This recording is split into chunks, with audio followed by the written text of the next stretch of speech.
माँ गायत्री को मेरी ओर से, आप सभी की ओर से कोटि कोटि नमन और आप सभी को प्रणाम। जन्म दिवस संस्कार। हम अपना जन्मदिन कैसे और सौभाग्यमय बना सकते हैं, किस तरह से अपना जन्मदिन हमको मनाना चाहिए। वैसे जन्मदिन हमारा हो या आपका, हम सभी के लिए ये खास दिन होता है। इस दिन हम चाहते हैं कि हम मौज मस्ती करें, दोस्तों के साथ घूमें, परिवार के साथ एंजॉय करें। लेकिन क्या बस इतना ही हमारे जन्मदिन का उद्देश्य होना चाहिए? यदि जन्मदिन को हम ठीक तरह से मनाएं तो ये अपना प्रसुप्त आनंद और उल्लास जगा भी सकता है। इसी अवसर पर यदि थोड़ा और अधिक हम गंभीरता के साथ आत्मनिरीक्षण कर लें और आगे के लिए कुछ सदुपयोग की बात सोच लें तो वह दिन एक दिन सूर्योदय जैसा प्रकाशमान हो सकता है।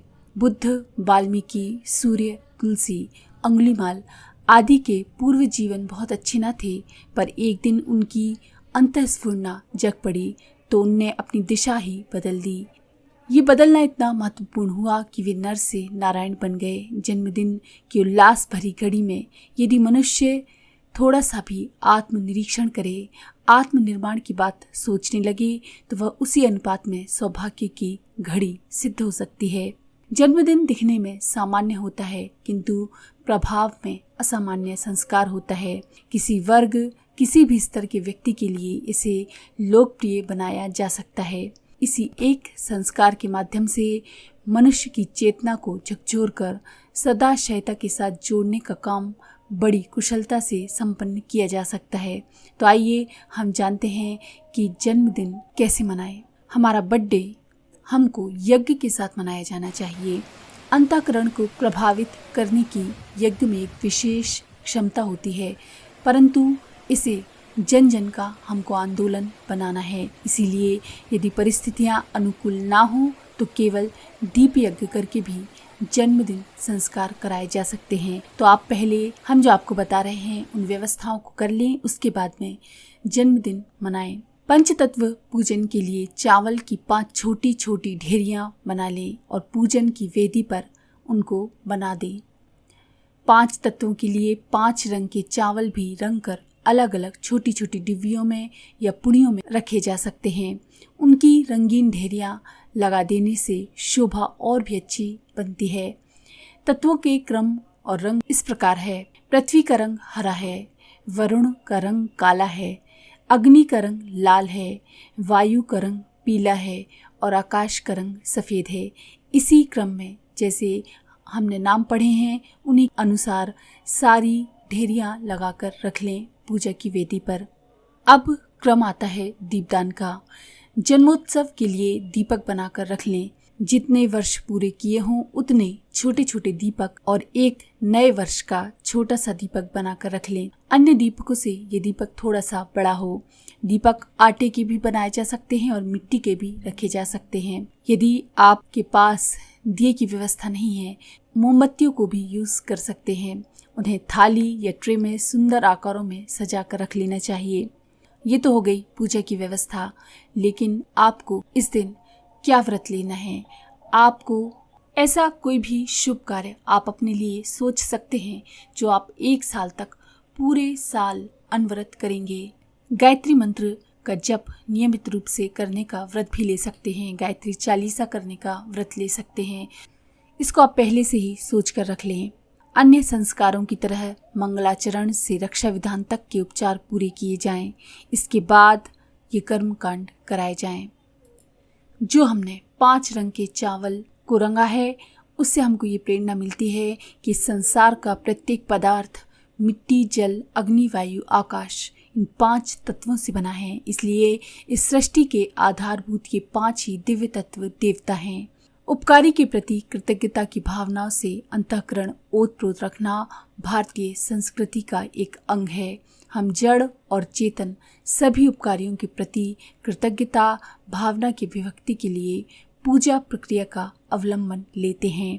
पूजा से इन जड़ पदार्थों, अदृश्य शक्तियों, स्वर्गीय आत्माओं का भले ही कोई लाभ ना होता हो, पर हमारी कृतज्ञता का भाव जागृत होने से हमारी आंतरिक उत्कृष्टता बढ़ती ही है। इन 5 तत्वों का पूजन विश्व के आधार स्तंभ होने की महत्ता के निमित्त किया जाता है। इस पूजन करने का उद्देश्य ये है कि इन पांचों के सदुपयोग का ध्यान रखा जाए। शरीर जिन तत्वों से बना है उनका यदि सही रीति नीति से उपयोग करते रहा जाए तो कभी भी अस्वस्थ होने का अवसर न आए। पृथ्वी से उत्पन्न अन्न का कितना, कब और कैसे उपयोग किया जाए इसका ध्यान रखें तो कभी पेट खराब ना हो। यदि आहार की सात्विकता, मात्रा एवं व्यवस्था का ध्यान रखा जाए तो ना अपच हो और न किसी रोग की संभावना बने। जल की स्वच्छता एवं उचित मात्रा में सेवन करने का विधिवत स्नान का, बर्तन घर आदि की सफाई, जल के उचित प्रयोग का यदि ध्यान रखा जाए तो पूरी तरह से स्वच्छता बनी रह सकती है। अग्नि की उपयोगिता सूर्य ताप को शरीर, वस्त्र, घर आदि में पूरी तरह से प्रयोग करने में है। भोजन में अग्नि का सदुपयोग भाप द्वारा पकाए जाने में है। शरीर के भीतर अग्नि ब्रह्मचर्य द्वारा सुरक्षित रहती एवं बढ़ती है। स्वच्छ वायु का सेवन, खुली जगहों में निवास, प्रातः टहलने जाना, प्राणायाम, गंदगी से वायु को दूषित न होने देना, ये सब वायु की प्रतिष्ठा है। आकाश के ईथर में विचार, शब्द आदि भरे पड़े हैं, उनका मानसिक एवं भावना क्षेत्र में इस प्रकार उपयोग किया जाए कि हमारी अंतःचेतना उत्कृष्ट स्तर की ओर चले। ये जानना समझना आकाश तत्व का उपयोग है। इसी प्रकार हम सुख, शांति और समृद्धि का पथ प्रशस्त कर सकते हैं। पंच तत्वों का पूजन हमारा ध्यान इनके सदुपयोग की ओर आकर्षित करता है। अब परिवार के सारे लोग पुष्प और अक्षत लेकर मंत्रोच्चार करें, गायत्री मंत्र का जाप करें, महामृत्युंजय मंत्र का जाप करें और इन प्रतीकों पर, पंच तत्वों पर, माँ गायत्री की मूर्ति पर अर्पित करें। भावना करें कि सृष्टि के इन घटकों के अंदर जो सूक्ष्म संस्कार हैं वे पूजन के द्वारा साधक को प्राप्त हो रहे हैं। इन सारे तत्वों की शुभ आशीष साधक को, जिसका जन्मदिन है, उसको प्राप्त हो रहे हैं। इन पंच तत्वों के मंत्रों के साथ आप अक्षत को अर्पित कर सकते हैं। ये पांचों मंत्र, पांचों तत्वों के पांचों मंत्र आपकी स्क्रीन पर दिख रहे हैं। इसके बाद क्रम आता है दीपदान का। जितने वर्ष की आयु हो उतने दीपक एक चौकी पर बनाकर सजाए जाते हैं। आटे के ऊपर बत्ती वाले घी के दीपक एक थाली में इस तरह से सजा कर रखे जा सकते हैं कि उनका ओम के रूप में या स्वस्तिक या कोई सुंदर रूप बन जाए।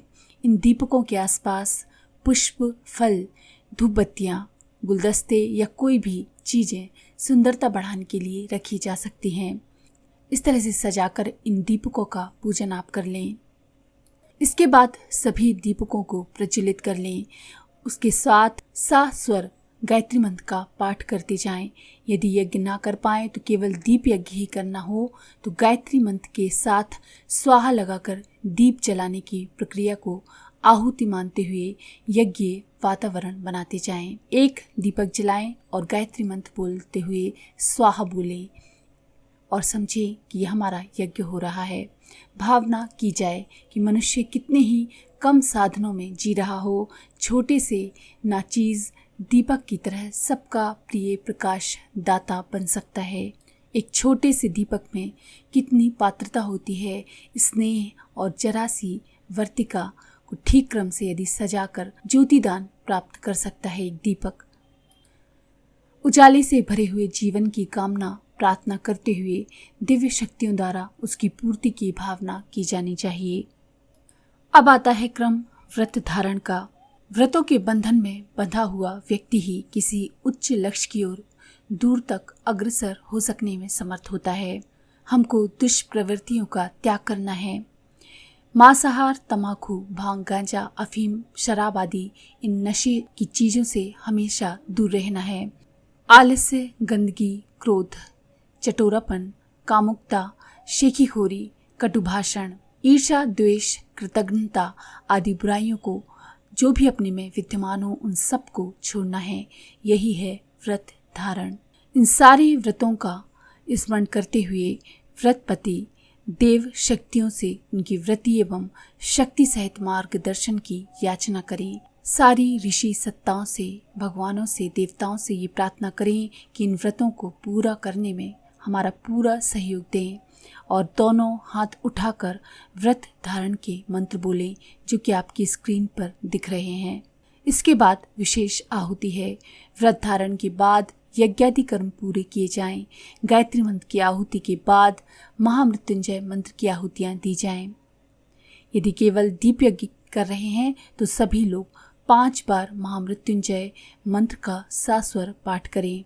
इस तरह से आप अपना जन्मदिन सेलिब्रेट कर सकते हैं माँ गायत्री के साथ, यज्ञ के साथ, और अपने जीवन में सौभाग्य को बढ़ा सकते हैं। तो अगर आपको ये जानकारी पसंद आई तो प्लीज़ लाइक करें, शेयर करें, सब्सक्राइब करें और बेल के आइकन पर क्लिक करके ऑल पर क्लिक करना ना भूलें।